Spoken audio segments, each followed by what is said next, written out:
মানুষের মস্তিষ্ককে সহজভাবে বুঝলে যেন মনে হয় মাথার ভেতরে দুইজন লোক বসে আছে। একজন খুব দ্রুত কথা বলে, দেখা মাত্রই রায় দিয়ে দেয়, সঙ্গে সঙ্গে বলে এটা ভালো, এটা খারাপ, ও মানুষটা ঠিক না, এই কাজটা ঝুঁকিপূর্ণ, এই অফারটা নাও। আরেকজন ধীর, সে চুপচাপ বসে থাকে, হিসাব করে, প্রশ্ন করে, প্রমাণ চায়। সে বলে একটু থামো, আগে দেখি আসলে কি হচ্ছে।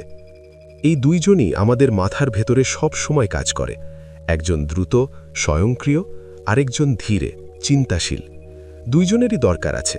দ্রুত চিন্তা না থাকলে তুমি রাস্তা পার হতে পারতে না, বিপদ উঠতে পারতে না, চুলা গরম হলে হাত সরাতে পারতে না। কিন্তু সমস্যা হয় তখন যখন দ্রুত চিন্তাটা সব কিছু চালাতে শুরু করে। তখন আমরা আন্দাজকে সত্য ভেবে বসি, অনুভূতিকে প্রমাণ ভেবে নিই, আর প্রথম ধারণাকে শেষ সিদ্ধান্ত মনে করি।